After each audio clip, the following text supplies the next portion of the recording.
Hello, it's a very beautiful morning this morning in the Gambia, the smiling coast of West Africa. We're glad to be back.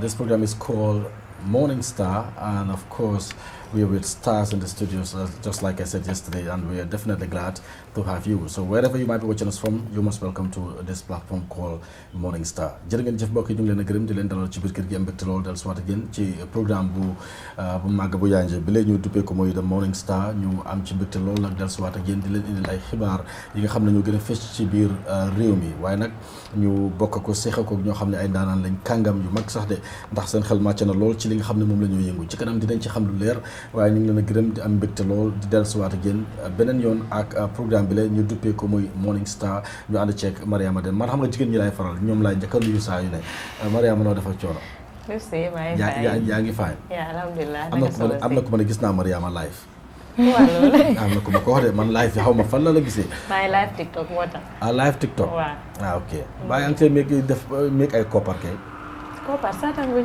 yàlla baax na yàlla baax na xam nga démb léegi am nañ ci soo demee ba ci di meeg koppar nan laa gisee xam ne yaa ngi meeg koppar di nga ko xam ndax dinaa la compal lex yee gën a rëy na non dinaa la compal dig sax ba coppar dama ragal ma laaj la ko nga ne ma méeganguloo ko parce que xaalis du wax ci poos non man moom naa la jox dara te su doon jamono jooju la nga xam ne nit ñi dañ miin xajar da ngaa dox sama yëngatu kesen waaye léegi dañ muus bi nga xam ne maa la ko soo dajale woon point 200 sax da ngaa dem wéccu ko def ko nóot ndax am kenn du xatut ak xaalis sax léegi waaw gis nga ko baalu sa kalbe sa poos ma laaj la benn affaire what is so beautiful about today I mean everything is about everything Are you sure? Yeah. But one thing rek ndee woonguñu so loolu mooy wax dinaa seet ndax dinaa am answer bi ma bëgga because ku nekk naa ko laaj that question man dafa am answer bi maa seet ku ko xam rek I am telling you ni ma ko bëggee ku ko xam rek di nga am ndàmpaay noo def may mën a nakam yaa ngi okay Wow. Okay that's beautiful how was it yesterday Yesterday comme nu mu ko xamee rek dañ ñëw nañ def nañ show bi si alhamdulilah ñu mi ku nekk dem def sa soxla génn a dem def yeneen coverage yu tuuti dem kenn ñibbi. Okay. That's fine. That's very good. What's so beautiful about today? Tey man doo ma joomal de Suma xaalis dama ko delloo waat suma kër. Awa, what's so beautiful about today? Good morning. How are you? Good morning, Lipsy and my colleagues here. Good to be back. Just like yesterday, we had great time and we've learned a lot from each other. So, what's good today? It's good to be alive and good to be energetic and being healthy. Okay. Yeah. That's beautiful, but not the answer. Vilo, the guy from Kenebari. Hello, good morning The guy from Kenebari. Yeah, of course, good morning to our beautiful viewers. Right now, this is the Morning Star coming to live from Star Television, and this is the second edition for the week. And of course, back to your question, what is beautiful today? What's so beautiful? What's so beautiful good today? about today? What's so beautiful about today? The answer is today we are starting a bit earlier on the program, and the setup is somehow. That's true, but not the question I am. Is it because today there's nothing like black and white in the building? Nope. No, we still have black and white. There is black and white. Wearing white. Exactly. There's no white. There is black and white. Waaye man defuma black and white de man nii laa def. Man nii laa def noo ma gisee. Tey daw nga black and white. Waaye noo ma gisee. No, yaa ngi cool. Mën naa ci am xale bu ndaw de. 360. Wow. Anyway, what's so beautiful about today? Laaj naa leen ko suma xaalis dama ko delluwaat kër. And su ma ko waxee you will all agree to say yes, Lipsy, you are definitely right. Okay. And what is so beautiful about today is because you get the chance to make it better than yesterday. Okay. Is that okay? Yeah, it makes sense. What is the difference to my answer? What was your answer? That we are starting a bit earlier today on the show. So At least it's better than yesterday. it is connected. But not. I can have half. But not. Whatever. I can have half. Whatever. You're man, my judgment. Anyway, like I said, we're glad to be back. We're going to have the newspaper review, yes, but before that, we will definitely look at the commodity prices because it's important to, because can you imagine, sometimes you go to the market trying to find what the prices are, and some of these vendors would, would be like, lan moo tax ma war a wax yow ndax óor na because thinking ne da nga ñëw foofu pour jéem a seet ndax ñoom ñu ngi yokk prices yi whatever dañ la man dama xamul ndax su ma ndel bay dee tax ñu foog ne kii si authorities la bokk ak yooyu noonu but we just want to tell them that we definitely need that information because people out there are listening, they are watching us and they need this information. am na ñoo xam ne ni they will watch the breakfast show before going out. Kawsu ñu ngi ko nuyu MD ngénte bi maa ngi remember dañ dem si ngénte bi dama agsi rek benn jigéen yu ma dama kaay wax ma saaku maalo ñaata la tey mu ne ma dama dee seetaan breakfast show all the time, and that's what we want because people need to be informed. They need to know exactly what is going on out there, especially am nga toog sa kër yaa ngi waaj a dem marché bëgg nga nduga yaa ngi am xew ñu ne ngay commencé di laajte waaw saaku maalo sax fan la toolu seetaan programme bi obviously dinañ la wax fan la saaku maalo toolu fan la liñoŋ toolu surtout ñi nga xam ne ñoom moom duñ tàggatoo ak afra bu kenn ree nag dafa am ko moom su ko defee we're going for a break and then when we come back we will definitely give you the commodity prices. Let's go for a break and come back.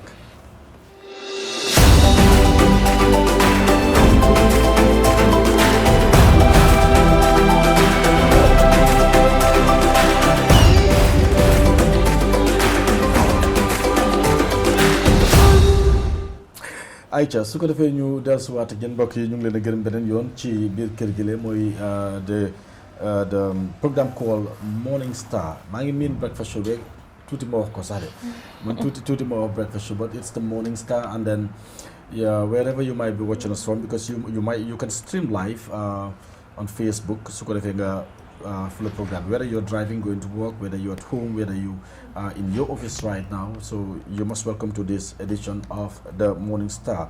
We're going to go straight to the market and give you the commodity prices comme niñ ko baaxoo di defee rek suba ju jot ju ne, parce que bokk na ci li nga xam ne moom la ñoo tàmbalee su ko defee ñu yee ci nit ñi xam bu baax nan la ñoo waajalee seen bopp laata ñuy génne dem fépp fu mën a doon ci marché yi muy ci tund wile wala ci tund woowu na ne marché bu ci ne soo si demee, waaye nag du jaas nga dem ci marché gis fa njëkk li am na mu demee, parce que ñun sax ñaareel suñu demee ci marché yi pour lijjante njëkk li leen mun leen ko indil dañ ci dee am jafe-jafe, ndax di nga dem ci kii gis na mu ngay jaayee njëkk li nga dem ci keneen muy jaayee beneen njëkk ñu nemmeeku ne rek jafe-jafe la. kon yéen it mun ngeen a jonk wante lu mel noonu, waaye li ñoo gën a def mooy xanaa kay doole ñaan di wax nguur gi ñu jéem a seet nan la ñu fexalee mbir mi su ko defee nit ñi gis seen bopp ci yëf yi bu baax a baax, parce que seer na moom la ñëpp di jooy, moom la ñëpp di laam-laamee ci biir réew mi, ndax ñi dëkkee ci réew mi ñu ci bari seen loxo jotul ginnaaw. kon war nañuy gestu loolu di ko bàyyi xel bu baax a baax su ko defee mu doon loo xam ne njàqare wuy dañ la ci biir réew mi la. waaye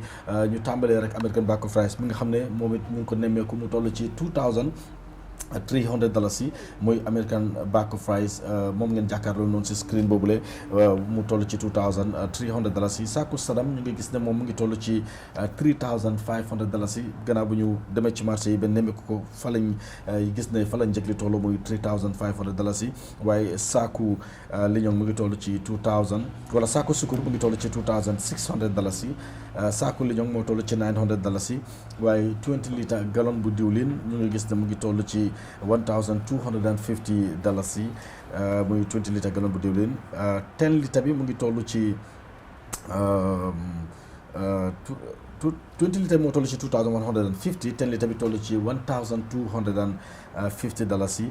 mu mel ni 5 litre bi ngi toll ci $650 ak $700 wala $750, parce que li waral téeméeri dërëm dox ci ñaari njëg li mooy dafa am bi nga xam ne moom mooy nelaw ak budut nelaw. buy nelaw nag moo toll ci $650, budut nelaw toll ci $750.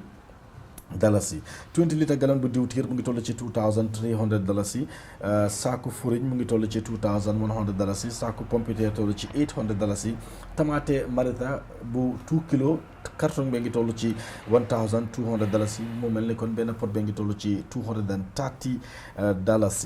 waaye nag ñu ngi gis ne li nga xam ne moom mooy beef muy ndawali kese nga xam ne raxul benn yax mu ngi toll ci $450 mu mel ni yàppa yax moo toll ci $400 carton yi ginaar yi nga xam ne nag fukki ginaar ci ne ginaar yi nga xam ne mooy peese 1.3 mu ngi toll ci $2,100 benn full chicken mu ngi toll ci $225 carton yi chicken legs mu toll ci $1,200 benn kilo chicken legs mu ngi toll ci $150 chicken wings muy mbaggi ginaar yi nga xam ne gars yi moom dañ ko bëgg a lool léegi-léeg nga dem gis gars yi romb fa sax lu pay dem jëndi chicken wings mu ngi toll ci 1350 mooy bu dijja bi bu sew bi nag dégg nañ ne dafa xala manqué amuñ ko xamuñ fan la njëg li toll waaye bu dijja bi mu ngi toll ci $1,350 muy chicken wings lii mooy benn pàcc ci programme bi nga xam ne moom la ñu duppee muy de commodity prices di dem ci marché yi di nemmeeku fan la njëg li toll su ko defee ñu baaxee ko askan wi ñu leen a gërëm beneen yoon ci biir programme bi leen di leen jaajëfal bu baax a baax a baax li ñoo def mooy dañoo dem break bu ñu jël suwaatee ñu seet li nga xam ne moo ne ci kayiti xibaar yi su ko defee li ci gën a fees ñu indil ko askan wi def ci am njàngat ñu ànd ci Maymuna Jaaju ki nga xam ne mooy Mariama Dem ak Baylo Bari ak Awa Sané ci biir kër gi la The Morning Star. We're coming back shortly.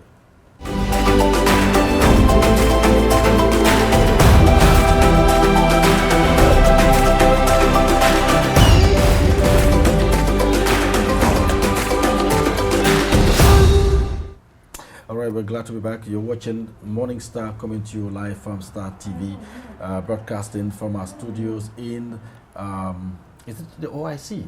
Man, maa ngi miin Battle Harden Highway still. The OIC Road. It's been renamed to OIC Road. ñeneen nag dañ ñeem Battle Harden. Battle Harden dafa neex de. waaw nga xam yaa used to it. Yeah, because foog loo moo gën a neex sax OIC Road. non OIC Road moo daaxa nag. OIC. waaw di parce que moo xew rek ci jamono ji. but Battle Harden tur boo dafa neex de. ba la amal doom tuddee ko neex na torop. may mën a ñaata tey foog naa amuloo newspapers yu bari. waa tey ñaari paper. No? Standard ak Voice, the Voice newspaper. Oh, the Voice newspaper. ñu ngi nuyu Moustapha Sirif. Ana Justice na nama nañ ko de. He used to work with the Voice newspaper. I don't know whether mu ngi liggéey Voice newspaper still. foog naa mu ngi fa. I don't know. What happened to the currency? The currency update, yes, you are right. Man léegi dama day mel ni dem.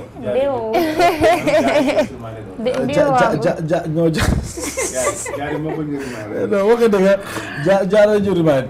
Thank you. Dafa am liñ ma dig si suma si te defuñ ko so suma xel ci loolu la nekk. Thank you so very much Jari, and it's important pour nit ñi understand fan la currency update bi toolu parce que dañ ko fàtte woon xam nga nit moom mutut. kuy lekk xorom di nga juum.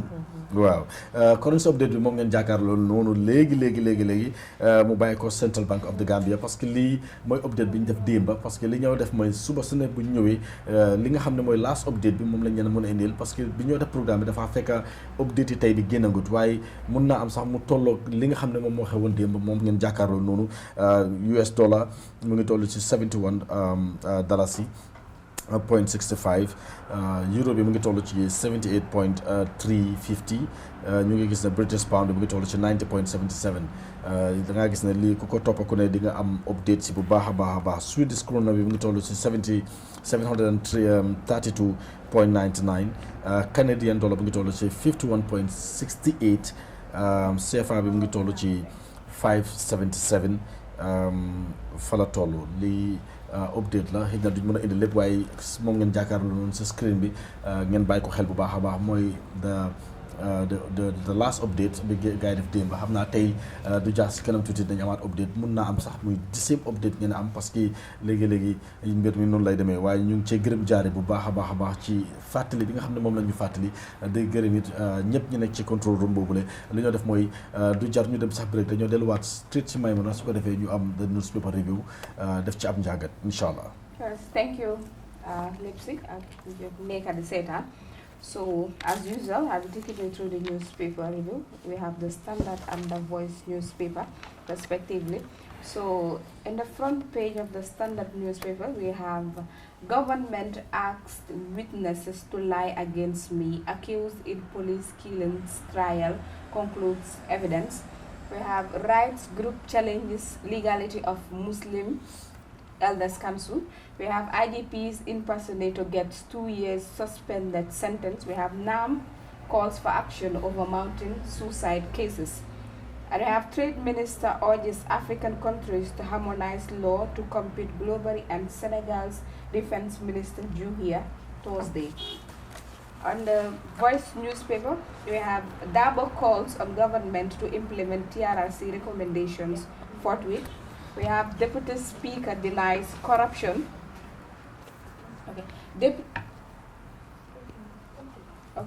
Deputy Speaker denies corruption in Barrow's administration. We have 14th April victims neglected by government, Modungam. We have Gambia's push for religious freedoms takes center stage at national seminar. Those are the stories we have on the Voice newspaper and the Standard newspaper as well. Yes. So going into the stories, we have the lead story on the Standard newspaper, which says government asks witnesses to lie against me. Accused in police killings trial concludes evidence by Bruce Asimota.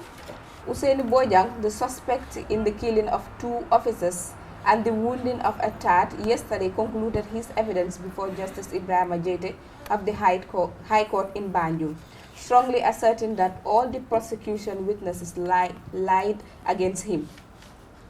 When he was asked why witnesses would lie against him, Bojang replied, they were asked by the government to do so.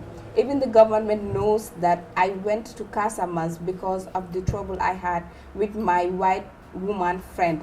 Bojang continued to stress that the prosecution witnesses, Mama Jabi, the marabout from Casamance, Al-Fusaini, the chef de garage at Jululung, Babukar Jah, the PIU commissioner, Babukar Bah, the PIU commissioner, and Mumudu Sow, and police officer Ibu Sow, all lied against him. He further maintained on the cross-examination that policeman Ibu Sow gave him tea, which he drank and slept off, only to find himself in a cell.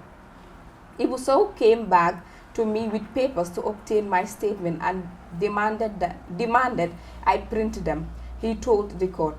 The suspect denied the DPP's assertion that he was at the Burseby field with the police officers when the alleged murder weapon was picked from the ground. I have never seen a gun because as an ordinary security man, I never carried a gun, Usainu Bojang said. The suspect also raised the issue of his alibi, maintaining that he was at his workplace on the 12th September 2023 at 7 p.m. His co-worker came and relieved him, and he was there until 11 p.m. when he came out to get his dinner at a nearby shop. Cross-examined by DPP AM Yusuf Boja, who said he was 32 years at the time at his arrest in September 2023, also revealed that in 2019, he was once arrested by the Drug Law Enforcement Agency and taken to Burseby Police Station, but was released some hours later. Hearings continue on the 19th May for more defense witnesses to testify. I wonder when this drama will end. Because the case be full of drama.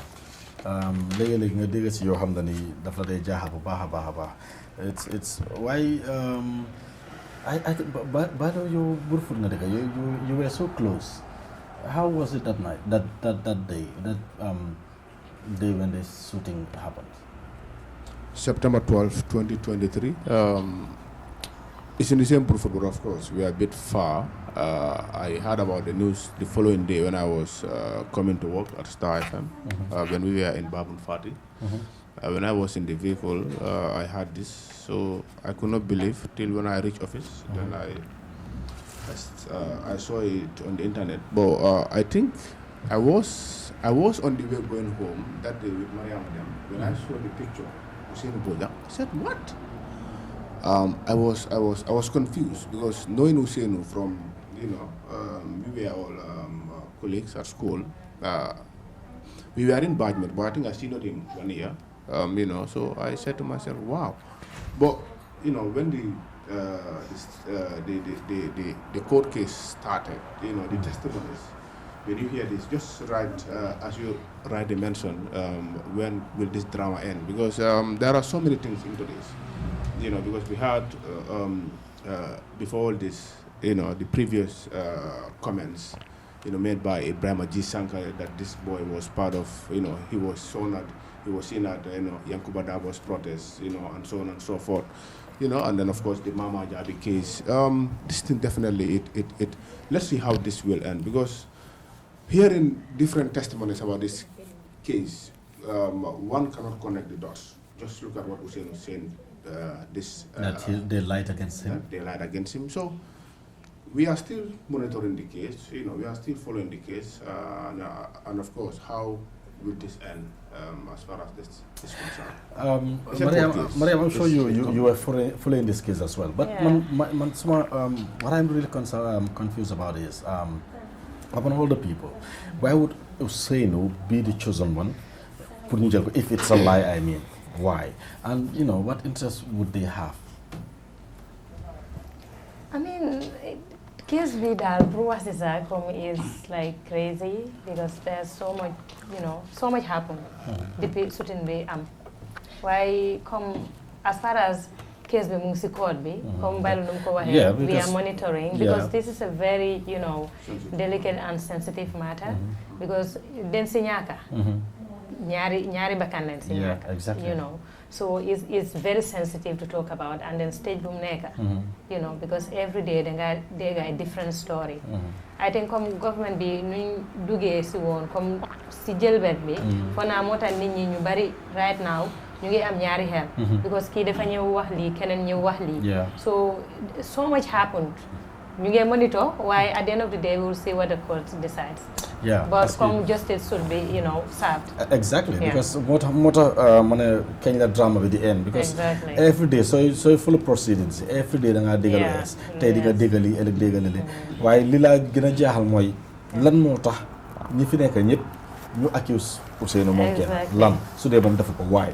Because at lan moo tax tam ñu wara ñëw to testify against him, to lie against him, because they don't understand. These are relevant questions. Exactly. So it's kind of crazy.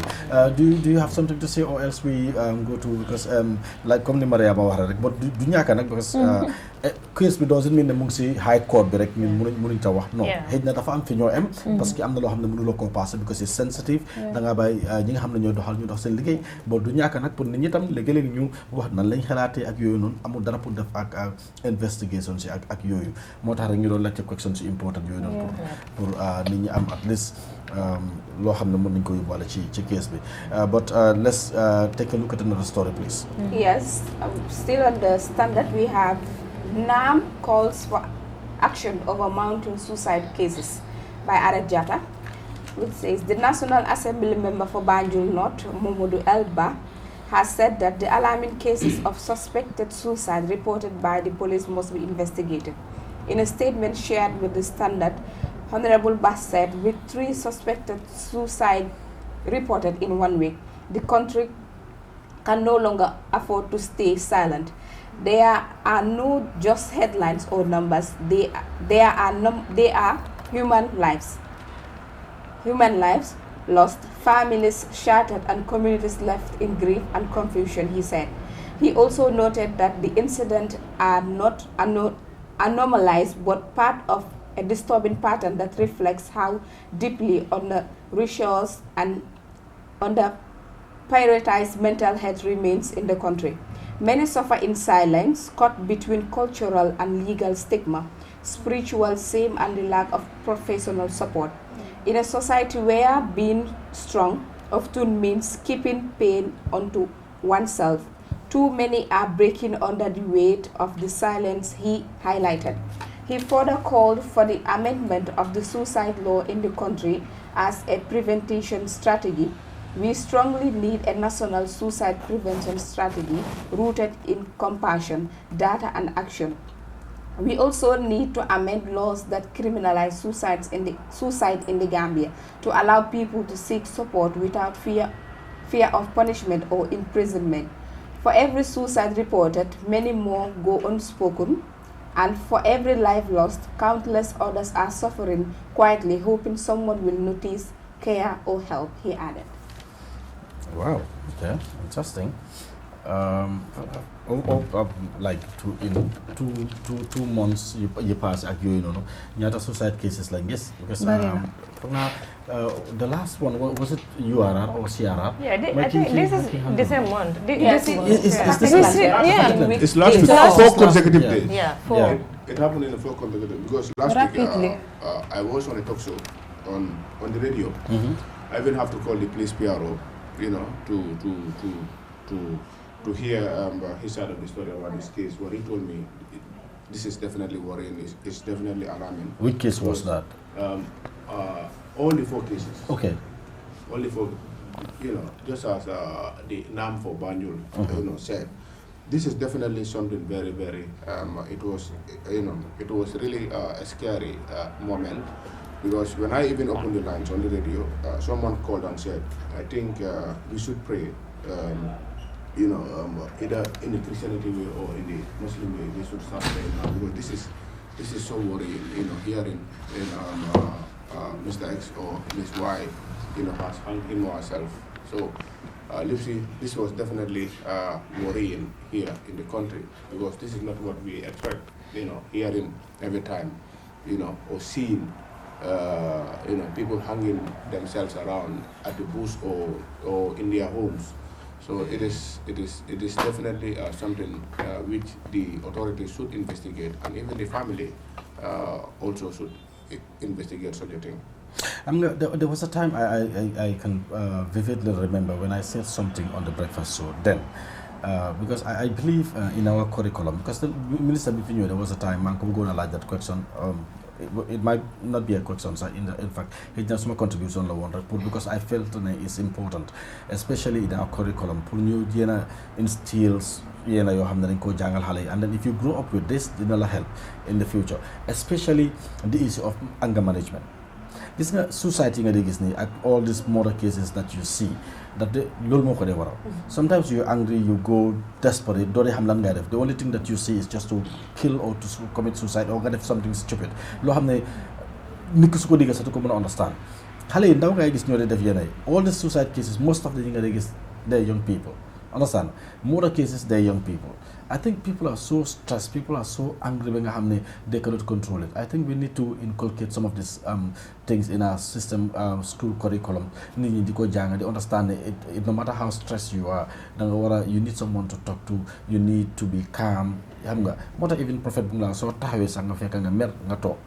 so toge nga gis ne yet still yaa ngi mer mën a nga tëdda o jàppal nga julli or whatsoever yet ñu laa try pour yar la pour nga dal pour nga understand understand dañ war a indi some of these things jàngal ko xale yi people growing up with these things, it will definitely help. Yeah. But dafa crazy. You have something to say because my system. Yeah, no, you can go ahead. Yeah, because I just wanted to because dafa was something very important here. My guess the need for national suicide prevention strategy, understand, rooted in compassion, data, and action, which is definitely important. But how do you see that? Because I'm you can just add this thing to it. No, I mean, it all goes back to investigation, why people are doing, committing suicide or, committing murders. If it's suicide, we were talking about suicide, it's very, very alarming and painful, to be honest. For now, the could come like government, this is a collective action that everyone should take, from individual level, from homes, everywhere. Actually, the judgment be. The last time I posted my TikTok be, someone is going through a whole lot. Why munuma open up to you because the man wane suma wahe ak lipsi def ma judge or lipsi dafa gene dafa hawe suma sutura. Understand nga? Comme ak tamit comme suñu yefi muñ bi lu neka lu la dar rek muñal. Don't talk to exactly the culture of silence. Exactly. So bul wax ak ken. So lolu nonu if they come to an extent it will be too much. It will be too much. So if you cannot contain yourself, if you cannot, if you have this anger in you, if you have this stress in you, no,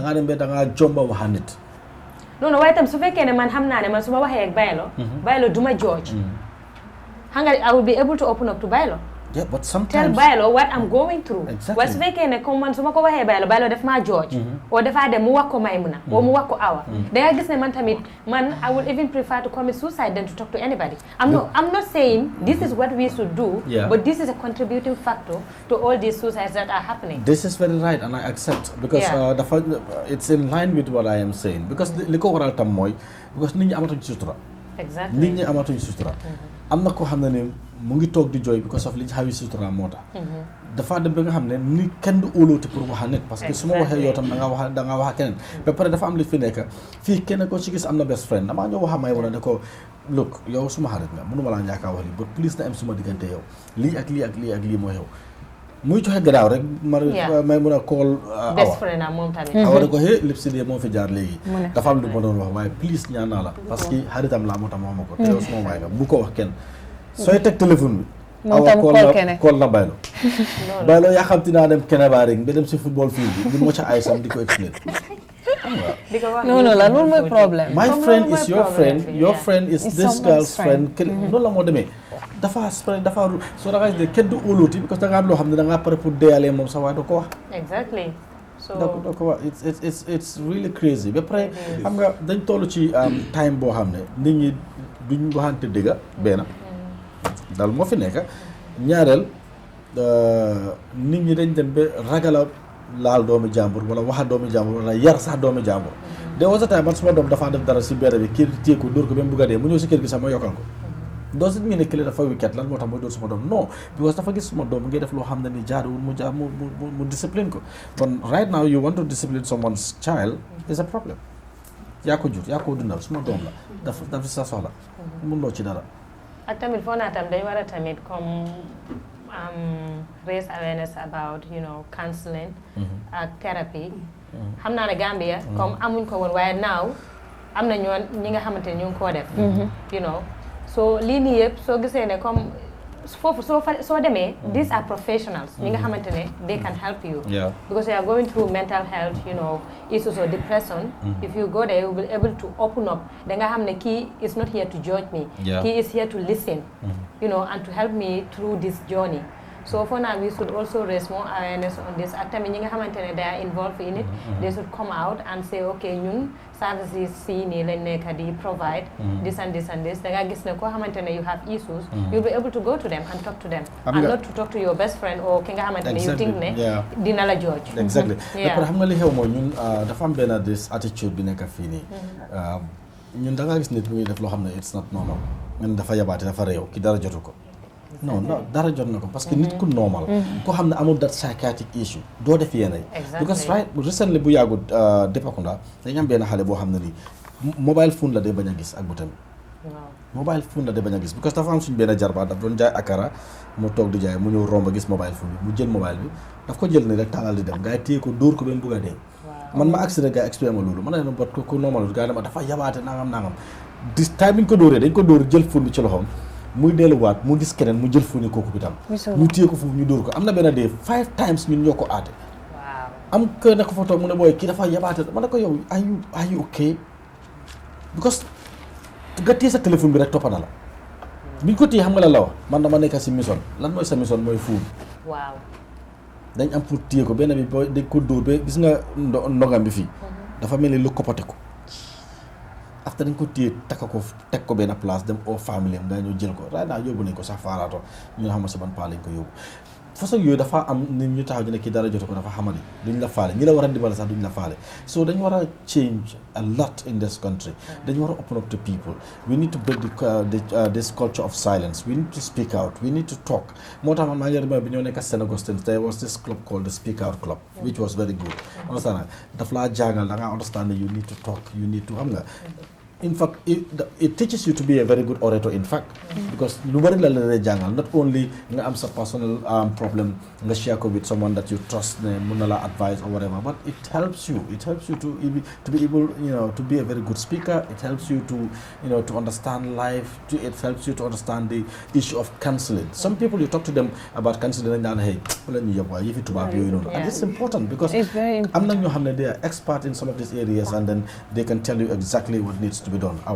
dafa mel ni comme suma xel bi dafa dem si suñu psychology lecture la mu ngi ne moom kese laa xam ne muy ki nga xamante ne moo dee jël psychology su ñëwee si both university ak suñ school mooy Majak mu ne ñi bëri ñu fa dañ ko dee approach mu ne gay ne am not a counseling individual or a therapist but then due to lum jànga lum tukkee dafa dem both America ak UK mu dem jànga foofu noonu psychology waaye daf dee solve ñu bëri seen problème because gars dañ ko dee approach ñu ñëw si këram bi di ko wax seen problème si muy counsel gars ak yooyu noonu muy advice ak tamit loolu dama need ne dama gis ne Gambia dañ need loolu trop because counseling is very important you can have something in your heart that really hurts you so bad waaye soo amutee ki nga ko waxal wala tamit dangaa ragal a waxal keneen simply because dangaa fa ne kooku daf laa ñëw jooj wala daf laa xoolee bët boobu même su fekkee waxul la ko sax so loolu moo dee cause ñi bëri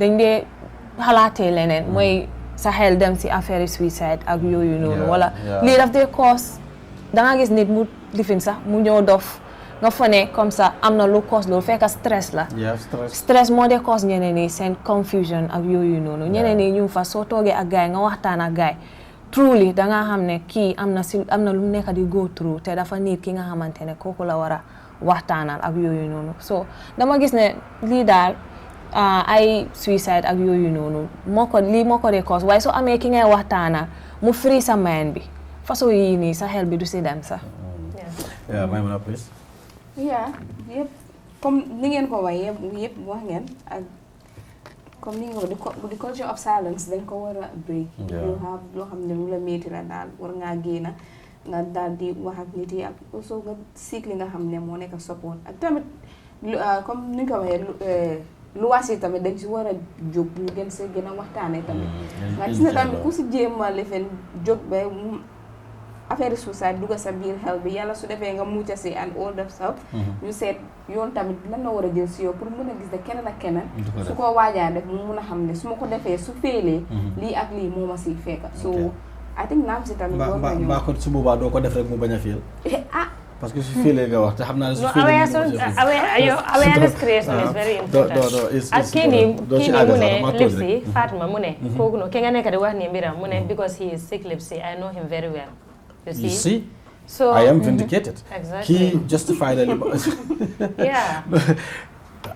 dafa feebar because I was there am na ma ne la dama si sona dañ ci sona gis nga first incident bi happen dañ ko wax ma ne leen kooku wérut gars yi dama bro kooku wér na kooku moo ñëw gis fun bi ma ne su ma ne yéen you people nit ku wér du def loolu nit ku wér du gis loolu am benn ñag boo xam ne daf doon romba mu ngi téye téléphone am mi di wax ñun ñoo stop ñag bi ne ko please jëlal sa phone nga dugal ko sa poche mu ne waaye ñu ne ko because of kii ñëw su gisee phone daf koo jël mu ne why what are you saying ñu ne ko my friend he is not okay he is not feeling well just dugal ko fa si wax bi ñoo wax noonu rek ndeke boy bi gis na ko rek mu ros ñag bi after gars yi taxaw duurante fight yoo xam ne ma ne la ñun dañ sonn 5 times aate nañ ko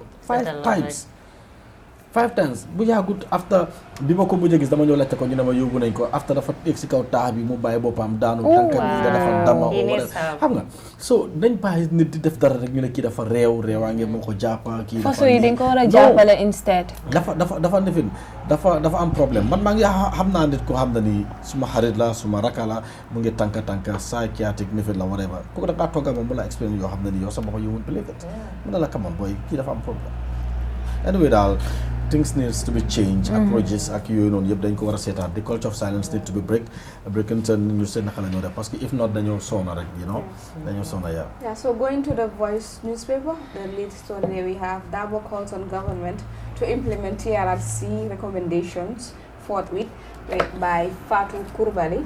As Gambians mark the 9th anniversary of Solo Sandeng's death, United Democratic Party UDP leader and Secretary General, His Excellency A.N.M. Ousainou Darboe, has issued a powerful call for justice, accountability and urgent action from the government in honor of the slain activists and other victims of the Jammeh regime. In a solemn statement released on the occasion of Solo Sandeng Day, Darboe paid tribute to the late political activist, describing him as a true patriot who stood firm in the face of tyranny. He condemned Solo Sandeng's brutal murder on April 14, 2016 following a peaceful protest calling for electoral reform, and stressed that his death remained a stark reminder of the brutality and of dictatorship. Solo Sandeng's unwavering commitment to democracy and human rights continue to inspire us all day. Dabo said his sacrifice and those of many others who suffered under Yahya Jammeh's regime must never be forgotten. The UDP leader used the opportunity to call on the government of President Adama Barrow to fully implement the recommendations of the Truth, Reconciliation and Reparation Commission, TRRC. He specifically urged the state to expedite reparations for victims, prosecute identified perpetrators, and preserve the legacy of fallen patriots through national memorial and education. The victims of Jammeh's regime, including the families of Solo Sandeng, Ibrahim Solo, Kuruma, and countless others, deserve justice, reparation, and closure. Dabo stated, warning that delays in implementation only prolong suffering and hinder national healing. We can stop it there. Then you because yaa ngi really maa ngi suma xel ngi sori man xam nga man Solo Sandeng yàlla ñu ngi nuyu bu baax ñu ngi jaale beneen yoon ñi ma Sonko ak the Sonko Kula family and the Sandeng Kula family. Solo was like Solo suma goro la suma koto la suma lu nekk la loo xelaat rek Solo suma loolu la parce que ñun ñoo dëkka ñaari kër moo dox suñu diggante jabaram ñi ma Sonko suma sista la moo suma sista ñoo daan aada ñoo dëkka together.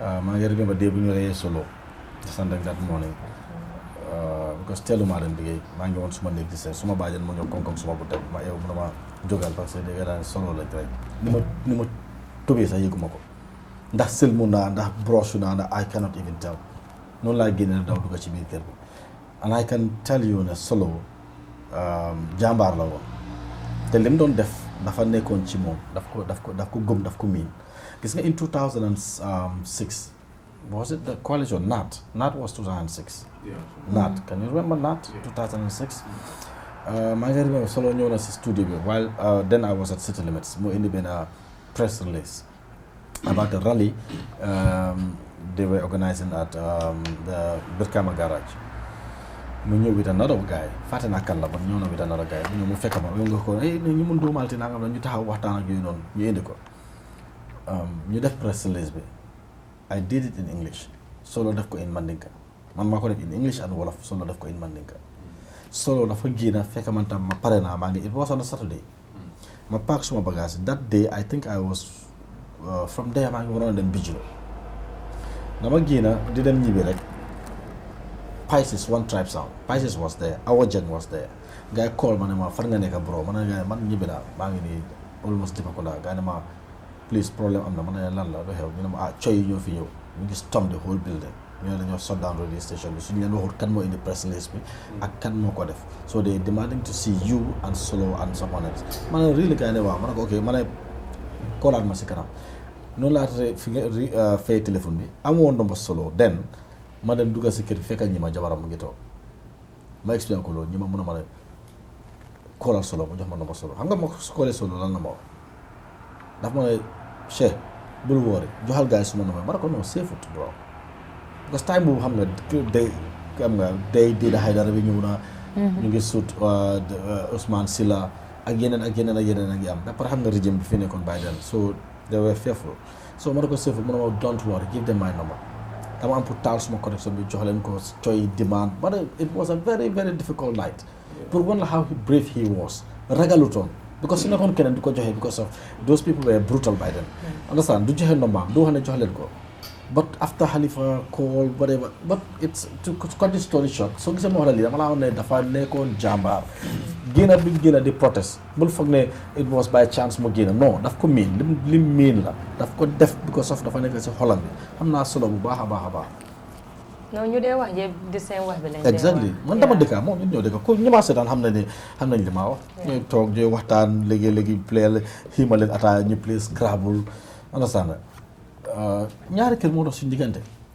ñooy def lu nekk su ewoon léegi mu ñëw ne ma Cheikh na nga def so dama ko xam bu baax du ma ci wax lu bari pour lii soo gisee ma indi this story dama la bëgg a wan def ku miin I think family am they deserve a lot family am they deserve a lot because Solo fought for this country and change bi am ni in 2016 soo si génnee Solo doo ci dese dara because affaire Solo dafa tax nit ñi mer dafa tax nit ñi yeewu dafa tax nit ñi rebel against the government dafa tax nit ñi def everything possible pour ñu gis na Jammeh dem na gis na change bi am na so kooku family and they deserve a lot whether government is doing a lot for them I don't know whether individuals are doing a lot for them I don't know because léegi move nañ ñi ma dem na sëy xale yi sëy nañ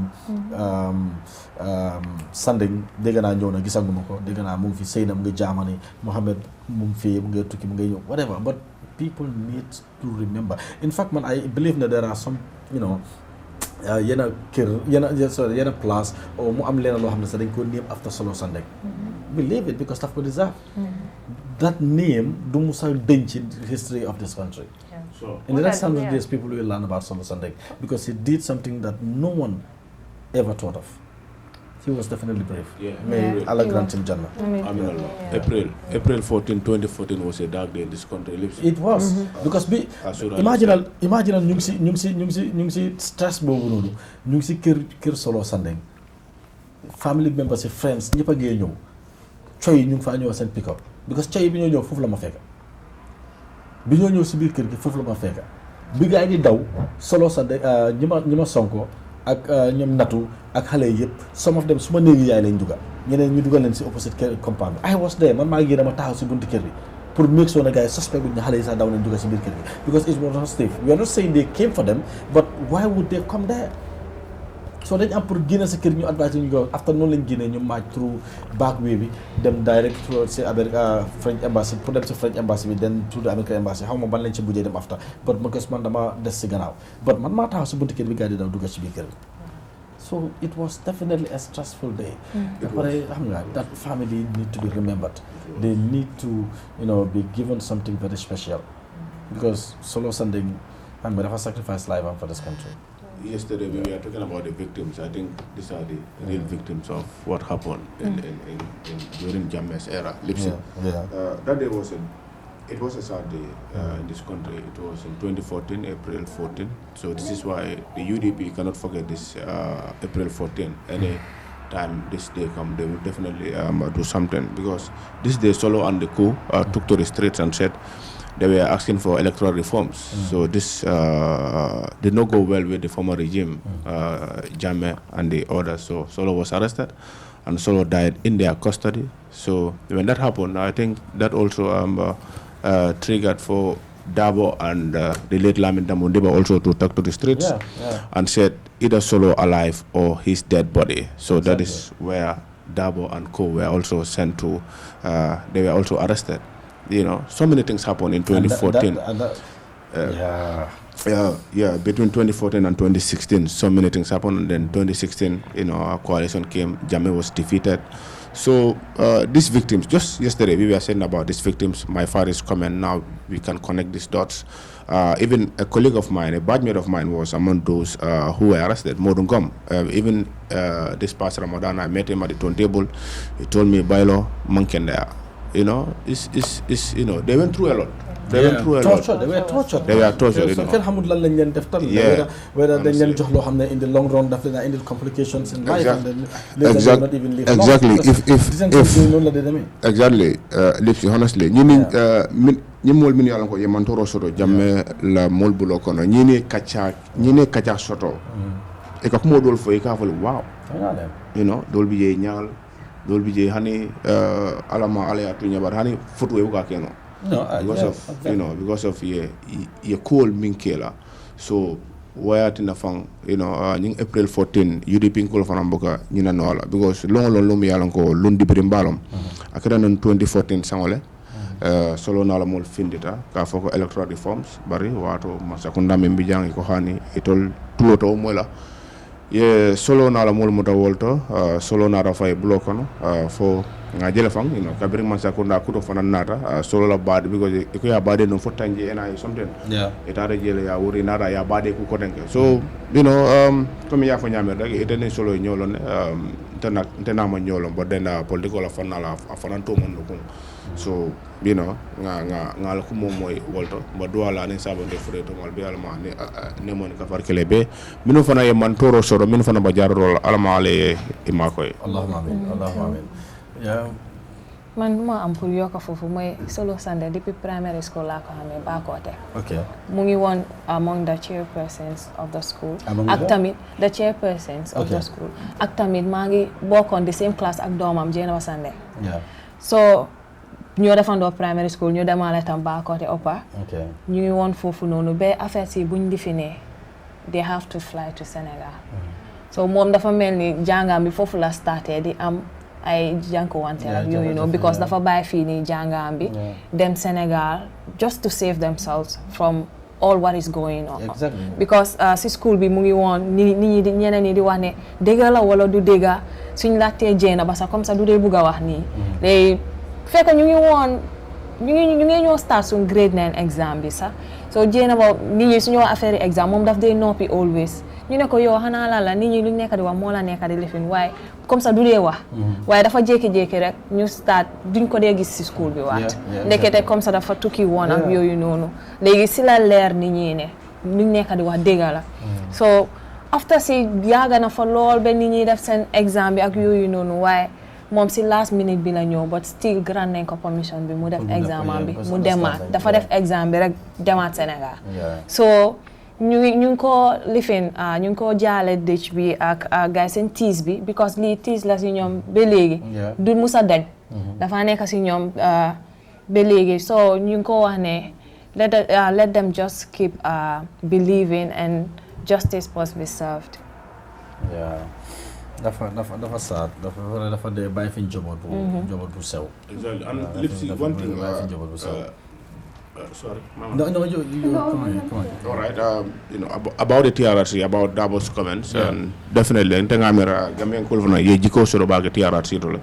Because since TRRC nata, kuma jamale fanam fota, kumuro fankafo, tumondo aran tulmu, jinungolati, because kujamal kita ni Bangkok from 1994 to 2017, kujamal kita Bangkok but kabirin TRRC fanan nata. Ajele cool fanang wanyar cool miyango ime ilama fang. So I definitely think definitely the government will definitely do something about this TRRC's recommendations. Let them not just leave it like that, but of course TRRC ala recommendation of FMFO dugare yakada yo okay abarka bake bayra bari nañ dem parce que ñu ngi jël more time so ñu suñu mëne amana restore bala ñu dem break please. It says Deputy Speaker denies corruption in Barrow administration by K. Mokani of the Voice newspaper. Deputy Speaker of the National Assembly, Honorable CDSK Njai, has refuted allegations of corruption within President Adama Barrow's administration, dismissing claims made by opposition leaders and right activists as all fallacious. In an interview with the Voice newspaper over the weekend, Honorable Njai defended the government's financial integrity and described recent criticisms as baseless. His remarks followed the circulation of a request letter from the Office of the Minister for Presidential Affairs seeking a 3.6 million cash allocation. According to the letter, the funds were intended to cover per diems for security officers accompanying the President's mother on a medical trip, along with the Secretary General and other officials from the office. The letter sparked criticism from opposition figures and civil society activists who questioned the use of public funds for the President's family. Many urged President Barrow to personally cover such expenses, viewing the move as a sign of existing corruption within the government structures. However, Honorable Njai firmly rejected these assertions. Those claims are fallacious. He said, if you look at the financial discipline and precedents and the microeconomic policies that His Excellency President Barrow and his government continue to establish in various sectors, you will see results. He pointed to government-funded infrastructure projects as evidence of financial transparency and accountability. For the first time in the history of this country, the government is constructing roads fully funded by the local generated resources. The president ensures that the public funds are judiciously and consciously managed. Acknowledging the global challenges of corruption, Jal insisted that President Barrow remains committed to clean governance. The truth is there is no corruption in the government. Of course, corruption is a global issue, but the president is incorruptible. He is very conscious of what the country needs and does not take corruption lightly, he added. Jai further assured that robust systems are being put in place to reinforce financial discipline and transparency across all government sectors. Okay. No, Harald. No more, baby. No, I mean, you don't expect Sidin Jai to say, ne, government, we corruption, Musi government. You don't expect him to say that. I was about to say this. He will never do that. Sidin Jai of all people, actually, exactly, will never go against the government. And he will never say things that, you know, Gambians are complaining. He will never accept it. Because for him, he is not affected. And he is part of the system. Yeah. Let's just be honest to ourselves. Does that mean what he said does not hold water? It doesn't. It doesn't. It does not. Absolutely to be honest, because going by all these audit reports that are coming out, what is that telling us? Every day audit report will again and you get financial scandals you know can happen see government entities. Yeah. And there's no step taken in order to address these issues. So can they fee prosecute corruption? I think and they come list la. Exactly, all these people, you know, they are part of this, you know, corruption whole thing. Yeah. Scandal every single day, financial scandal mungi am si government institution yini. But there is no action taken. And I don't expect Sidin Jai to come out and say, yes, our government is corrupt. Like seriously, no. Then what would you say to what he said by saying government funded infrastructure projects are evidence of financial transparency and accountability. Does that mean all these projects that government is implementing, right? Yeah, okay. And I know the government rek ñoko sponsor. No. No. But ka jëlé bagal. Funny. After mom yan projects actually he should have the story B. No, don't funded infrastructure projects. Actually, story B, man for one. It was on Saturday. Okay. At the launching of Sergeant Barrow's fans club. Yeah. I was among the journalists who conducted this interview. Actually, we interviewed both Sidin Jai and Sehun Barrow. Yeah. For Sehun Barrow, he says corruption is everywhere. But for Sidin Jai, he says the government is not corrupt. So, for me, if I'm to write this down, I'll balance the two. Yeah. But the government, this writer only focus on what Sidin Jai says. No, but Sidin Jai said corruption is a global thing. Yeah. Just because it's a global thing, does it mean in Gambia we are not going to fight corruption? Of course we have to, because there are people who are convicted because of corruption. Yeah, because even if they leave the country. Banja, the case of Banja. Exactly.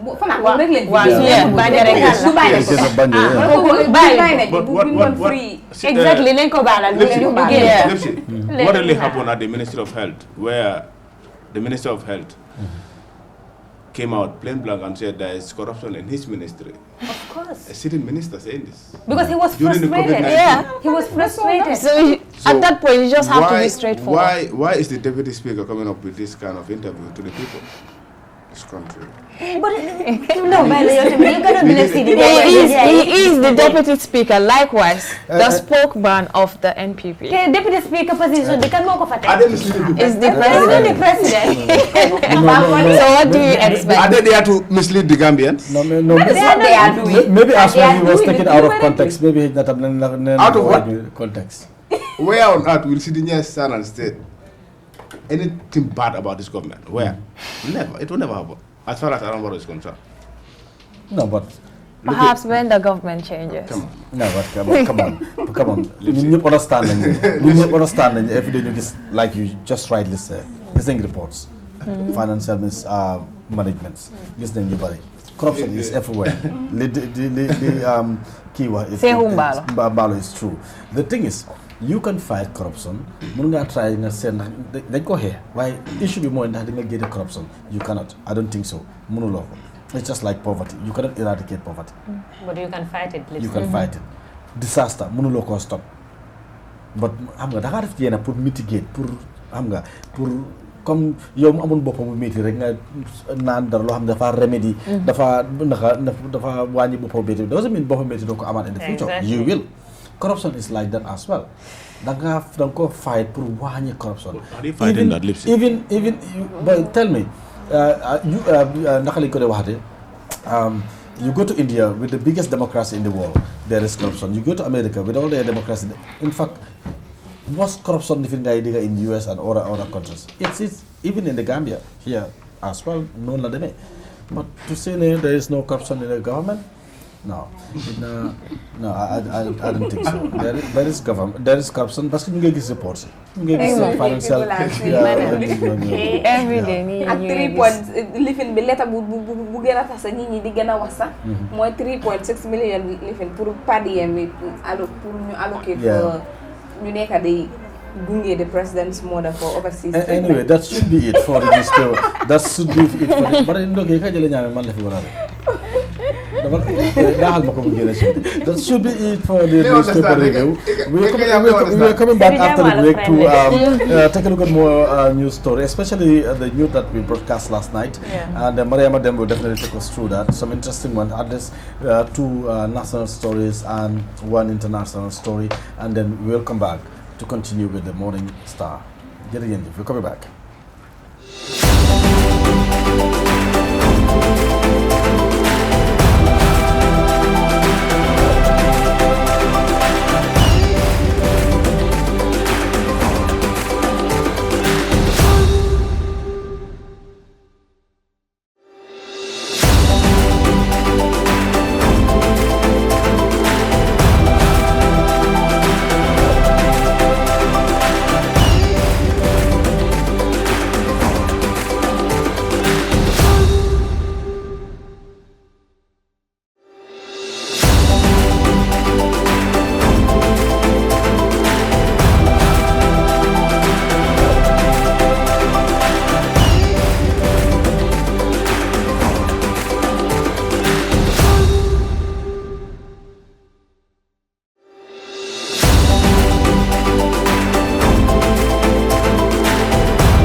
Welcome back to the Morning Star. It's time to take a look at a few news stories. There's 2 international stories and 2 local stories and 1 international stories. Mariama Dem is going to take us through. Mariama, can you please? Yes, Lipsy, thank you so much. We'll just go direct to the story. So, after 2 years, the water shortage in Sare Alpha has been successfully addressed with a generous donation of nearly $600,000 from Haji Baniko Sisoho, the proprietor and chairman of Star FM and TV. Sisoho stepped in to assist the villagers in Tumana, Upper River region. The village water supply was severely disrupted due to damage to their solar system, which led to the complete failure of the pumping machine. Now, as our Lamin Bar reports, the people of the community are jubilating for what they describe as a timely and great gesture from Baniko. Access to clean water is critically important as it is a basic human right. However, rural areas tend to suffer more with lack of access for many reasons, hence impacting health, livelihoods, and overall development. Clean and safe water is essential for human health and hygiene as it helps prevent waterborne diseases and improve public health. The community of Sare Alpha has expressed their delight and appreciation for this generous act from their own son, Mr. Haji Baniko Sisoko. Speaking to Star TV in the impact of the support, residents share some of the challenges faced due to the broken borehole. Banu Sisoko, an elder in the village, explained that they had been in a difficult situation due to the lack of water for nearly 2 years, reflecting on Haji's continuous intervention. First time, a good person is always a helper. Earlier, we had water issues. Alhaji Baniko, if I am not mistaken, spent more than $200,000 to buy us solar panels and fix them. After that, the system started working normally. Later, when the machine broke down again, he bought a new machine for over $300,000. If you added up his total expenses here amount to nearly $600,000. Therefore, we thank God. He continued by expressing gratitude towards the President of the Republic for allowing individuals like Baniko to help those in need without fear. He noted that other leaders and wealthy individuals had been present but did not take action. But thanks to the freedom everyone is enjoying under the Barrow-led administration, this assistance has become possible. I am wishing him a long life along with the President so they can both continue in their positions. Anyone who praises Alhaji Baniko must also give equal praises to President Barrow. Another resident, Pap Sisoko, a youth, praised Mr. Baniko for his significant intervention, which addressed a serious issue facing the community, especially women. boo xoolee tamit balaa ndox bi di ñëw fii nii fekkee jigéen yi ak góor yi yëpp dañoo sonna fii nii si mbir ndox bi gannaaw fu ñuy jëlee ndox bi dafa sori tamit fu ñuy jëlee ndox yi dafa sori mais essay nii nag ñu ngi kontaan bu baax di ko ñaanal tamit di ko gërëm tamit. Alusen Sisoko, the village health worker for Sare Alpha, also has this to say about the gesture. The person men Kenya takela kungoto Haji Baniko ayabeke apareta ay darala lu bujo ay moto nati fosar alfajang ya dada anyama ya all the expenses Alhaji Baniko has paid have helped resolve our issues. He also covered the workmanship cost and even. So let's see, lolu mom suñu boss mo def a very significant intervention. See Dekam on Dekam because for 2 years they have been struggling with water shortage because seen pumping machine bi mo amon issues. So gis nañ ne suñu boss ki nga xamantene always def dee jàppale nit ñi. So suñu gisee ne mu dem Dekam delloo foofu noonu lu mu nekk di defal ñeneen ñi nga xamante ne nekkuñu waa Dekam is very commendable. We want to say thank you so much for giving back to his own people because ndox is a necessity. Every single day danga jëfandikoo ndox. So and then come according to ñoom lu ñu wax for the past 2 years they have been struggling. Dañ dee dem fu ndee rootee comme exactly dafa sori te mostly lii nii jigéen ñi la dee gën a affect ak xale yi ñooy gën a sonn exactly because góor yi yéen góor yi moom da ngeen a toog ñu dem rootal leen indi sangul defal lii waaw ñoom góor yi ko du def waaw man dama ko generalize de because man dama ko generalize de lifti akama mun a root te mbaadam de lifin rek dégg nga enu rek si baylo yi ñi ki nga xamante ne du dee teel a jóg kooku moom jabaram il faut mu te amul jabar sax su amoon jabar te xam naa ne yaayam moo koy rootal sax kii prince bi moom xanaa donetu yow tamit prince bi xam nga ni prince bi lu mu nekk di def na xam ne moom Sare Alpha moo ko gën a Prince of Sare Alpha xanaa moom jox donation moom déedéet xam nga moom nag su moo def donation moom su ondi loo la ko dee def crown bi la ñëwoon nangu ci moom let's take a look at the other story please ci lu gaaw rek. So another story, on Saturday, Austin Art hosted a groundbreaking art conference at the Kanifing Municipal Library aimed at celebrating creativity and fostering dialogue within the artistic community. Now themed Shaping Minds and Impacting Culture Through Arts, the event highlighted the transformative power of art and the modern challenges artists face today. Mariette Toure reports. Austin Art has become a platform for showcasing artistic talent and creativity. The conference brought together a diverse group of artists and speakers who engage in discussions about the intersection of art and technology. They explore the significant role of art in society and address the unique challenges encountered by emerging artists. particularly women navigating a male-dominated field. Augustus Ndeki, the CEO of Austin Art, shared his personal journey and motivation for pursuing art, which stems from the positive reactions to his drawings. Yeah, one of the things that really and is still keeping me motivated is the joy and the smile, the expression of people each time I do a portrait for them, each time I do an artwork for them, even not portrait only, I also do painting, wall design, and thereabout. And each time I do such work for people, they are so impressed, they're so happy, they're so excited. And I could see that as a fulfillment, because whatever we are, whatever abilities that we have, is not for us, it's for the people around us. And this, despite the fact of money and all of that comes in at the end of every work that you do, but your relationship with people. And this art has really exposed me to so many people, because you will do a portrait for someone and the person so much likes it and introduces you to someone else. And that is how it keeps going, and it actually opened so many opportunities for me to meet some other. He emphasized the importance of patience in the artistic journey, reminding attendees that creativity often requires time and perseverance. One of the things that really inspired me and made me know that art it's really a contributing factor. Yeah, so let's say I'm not a story you know that because I'm in time, so international we have not elected in so man more because I'm another event, so I would like to excuse myself. Yeah. Yeah, while we wrap up program. No, you're balancing. Somewhere then you them just a short break. New Baila Tagato, then I will come and give us what's trending on social media. New Baila, thank you so very much. Thank you so much. Your mom Dananga. Yeah. Liga sata sekat fani rek mom Hanga fatega ma yang ma introduce wakulo ma Mariama dem seka. Okay. Info ma class ko. Indian love na.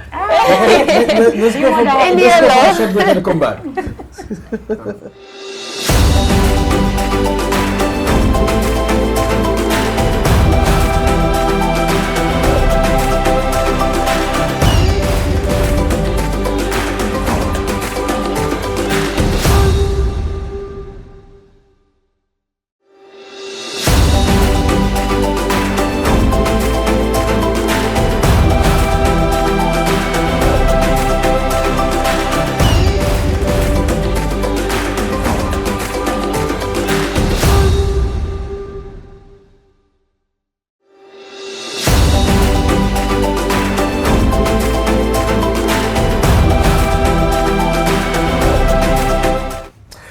Thank you so very much. You're watching the Morning Star coming to you from Star TV, and we're glad to be back to at least give you stories that are trending on social media.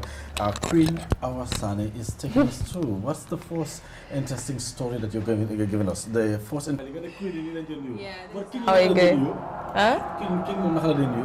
Queen King. Okay, Awa, please can you take us through? Okay. Without wasting much time, I'm on time there. But let me read this story. The family of Nyakasi Jawane marked a vendor who was brutally murdered in Welingara at her home in January 31st, 2025, has fled their residence on fair as the suspect remained at large nearly 3 months later. Her daughter, Mama Naso, told the Fatu Network they don't feel safe anymore. Sometimes she said sometimes their kids scream in fear at night, highlighting a trauma and insecurity that forced them to seek refuge elsewhere. Because ki nga xamantene yeen mi xam ngeen ne wala suspect ngeen ne koku mo ray ki nga xamantene moy sen yeen still ngeen ko gis always dafa garaaw ben fo ngeen safe sen dañoo live with that trauma da nga téré ci bi sa fogné dañoo daaji nek bi ñoo fekkalen fa so dañ amul choice dañ leen wara dimbalé I think so. Wow. Ñu dem ci benen story bi rek moy 3 men charged with robbing the United Vegetable Oil Company near Denton Bridge in Banjul pleaded not guilty today before Justice Ocham at the High Court. Abdoulaye Jallow, Alfuseni Ojobate and Ansumana Jaju, the first, second and third accused, respectively, are alleged to have stolen $400,000 in a violent heat last December. Could you imagine? Wow. $400,000. But they said they are pleaded not guilty, meaning they are innocent.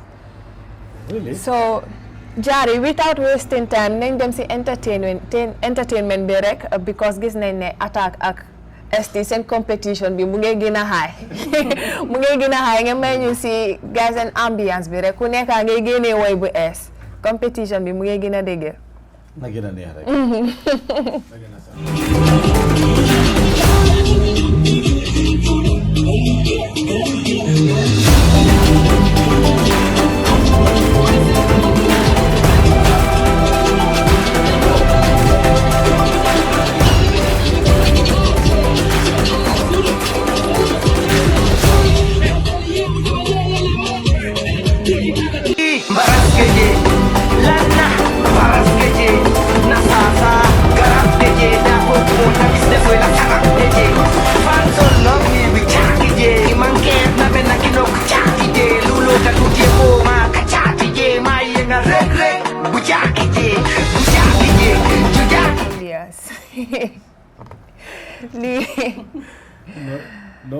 Okay, lii moo laa woon ne Gambian music industry bi mu ngi ne xam nga competition mooy yóbbu industry bi competition su amutee fenn rek loolu du neex so nii la fans yi nii la na gën a dégg rek awa Gambia moom su bokku doon si clip bi rek ma attaque because like xanaa gisuloo mu ngi am boppam dafa make this song popular because YouTube you go to TikTok ak yooyu noonu mu ngi defit this video maa ngi ko gis beneen bi si kaw motom bi la sa di TikTok no definitely mu ngi it's definitely trending mu ngi make this popular and this is the beauty about it gis nga it's not a problem gars yi nañ ŋaañante nañ okante nañ kigante amul problem industry but the thing is bu mu pass ko lii is for whatever daf la da jaay dafa tax ñu am more followers dafa tax ñu am xaalis dafa tax ñu am but it's everywhere you go to Jamaica it's more deadly you go to England you go to UK it's more deadly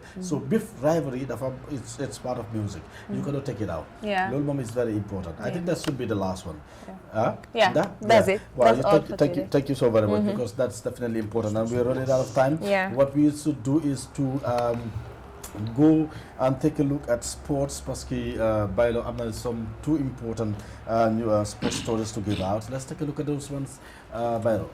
Thank you very much, Lipsy. Once again to sports now, very quick. The Gambia Football Federation, and it reads, the Gambia home-based Scorpions yesterday commenced training in preparation for the first leg of the final round of the Total Energies African Nations Championship playoff against Algeria next month.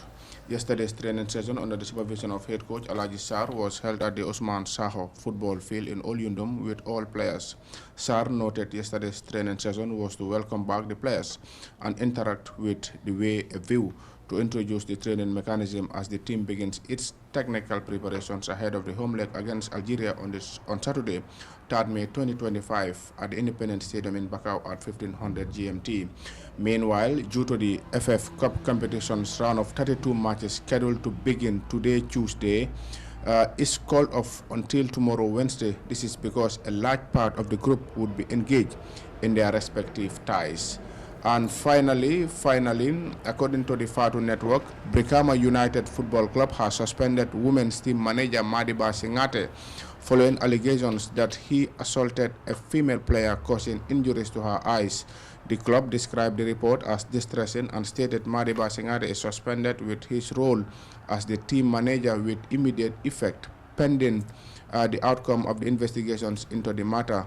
BUFC also pledged to cover the players' medical expenses and stress that it does not tolerate any form of gender-based violence. These are the sports updates from me. When I saw this last night, man, I was like, wow. It was shocking, honestly.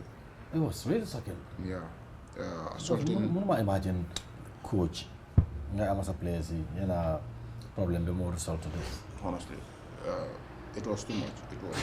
It was a trespass. Honestly, Madiba Singate is suspended now. Was it during match day or was it during training session? It was at the field. This was at the field. You know, it was sad, honestly, because you don't expect whereas man knocking a woman into the eyes. So that is definitely a very sad thing that they honestly. But how bad are the injuries? It was bad because he was rushed to the hospital. she was rushed to the hospital, but of course now she's taking some medications. You know, it was a bad incident. Let's be honest. You do this to some clubs. Didn't they suspend? They wouldn't just suspend you. They would just expel you. Then you'll be sacked. Terminate you, exactly. You terminate your contract and then you'll be sacked. Because as a coach, as a coach, you have to be there for your people. Exactly. That's you are there as their coach. Definitely. You have to fix problem. Why you want to am problem a guy. Ñoom ne suñu amé problème sax nga lifen waxtaan digante ñoom rek ñoom neen la so nga gis ne teamwork la this is teamwork benn nit kese mënul ko def so yow yaa fa as their coach you should be a father figure to them and you should have good time with all of them and treat them all equally but then pour am a guy problem loolu sax dafa hinda ñoom seen liggéey bi da nga gis ne duñ mëna dem because benno yéen ñëpp soo leen nekkee benn si ngeen dee mën a gaaw a dem fenn ngeen aaga fi ngeen bëgg a aaga waaye then if you want to cause a rift between you and your people loolu dafa difficult torop. Are you a fan of football, Mauna? Football kay ana Gambie suñu play mana Mariette mana Munas ñoo am ñun daas ko fi ma ñëwee ci office bi ma gis xadi ñu lay supporter ba di mo affaire football but preparations ahead of our next game at the Independence Stadium naka la things nekk de people are anticipated you go everywhere and this is what people are talking about it's like people definitely wanted to stop the Independence Stadium in our match coming next. Of course, Lipsy, yeah, for Nyama, Bolari, or Nyama.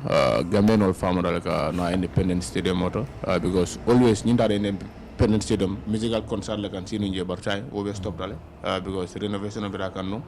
And when say Dokonya, Alhamdulillah, Afela for Kumfadula, where it was a temporal. Approval for temporal so ba jala ko dal at least my dantam min yalon ko wala le binamba play la tani Independence Stadium alto so ba kala fenete mi yalon ko dal be la don ko bitala comme ya fanyam kunu our chances of qualifying do you think we will definitely qualify? I don't think so. The chances are very slim. They're slim. Very but slim. Do you believe we will win the game as far as we have the crowd that we need to support, the home support that we needed? So do you believe we can be victorious at the end of the day? Inshallah, we will. Because Gambians love football. Thank you so much. What last would you want to say? Because time is definitely against us and we definitely need to wrap up. Thank you so very much for following Morning Star. This we are saying goodbye. Stay tuned and enjoy the rest of our unbeatable programs. Until then, join us tomorrow. Thank you. Thank you so very much.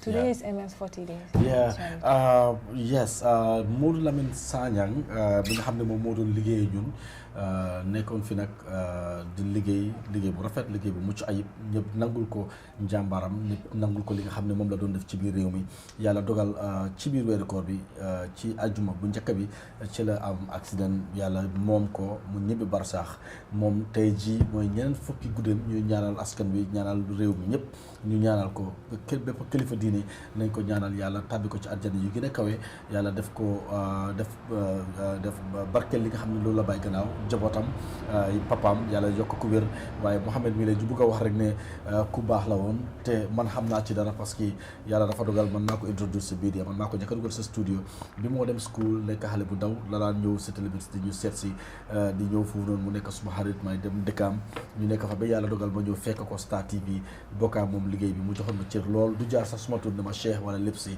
my boss wala Gold Star rek la ma daan wooyee muy ku baax koo xam ne ni ñu nekk ci studio bi fii ñëpp ci télé bi ñu ngi seedeel liggéey bu rafet bi mu fi def réew mi ñëpp seedeel nañ sax liggéey bu rafet bi ndax fépp la dem ci biir réew mi xeebut kenn ci dëkk yi gën a ndaw ay gox-goxaan yi gën a xam ne ñoo gën a suufe gën a ndaw sax dem na fa di cover up some sports activities muy njàmbaarteef boo xam ne defoon na ko ci dundam yàlla moom na ko yal na ko yàlla xari aljana yal na ko yàlla xari ci janna tuur firdaws bi nga xam ne moo gën a kawe yàlla barkeel li nga xam ne moom la ma bàyyi ginnaaw bàyyi loo just briefly rek because time is definitely against us and today is Modou Lamine Badjie's 40 night ceremony. badingol al nyaba mino screen do wala mo modu lamin sañanti bilo mala tilitan nanodi mbadu walay wari molum yalan ko naka futa bakel molum yalan ko al doko kanu molum yalan ko ay badingol fanan kanu ay mobe fanan respect alatel min jodo ya sunkaro kono min kañanta maaj karo tili wala wodum fan kañanta no sunkaro tili wala fe akata no jumalungole wato mina wulta be nagan doko la anata accident soto wolungol fon ya sutura ala wulu sare do min kada te nyin kunku jang jara ya lulu mo wuli wulo le fanan ma be raje be duwata oto bilom tala mo la men na tiltan nanoti inshallah ma duwala doro hanbi e duwanyin o duwa ko watten denkan wayri molum yalon gal do ko kanu molum yalon kay mobile bunya an muslimo hakan wayri dolna famata nyola lumina wala keta ara misoti nabi janne fo nga selfana sali akumole ko akasele kayo ke fosama ya rafon wo samole alabate min jiyo tala mba duwala mod lamina tata damal ma jedi ala jante ala sada mun ko fana alma melam bulo kono mba kunku jan jaran kolbe kontona mod lamina sangola mba duwala baake ane sabonte fure tomal be. Thank you so very much. Awa lu daw rek nga tagato walé parce que ñaanal ko den nga tagato walé please.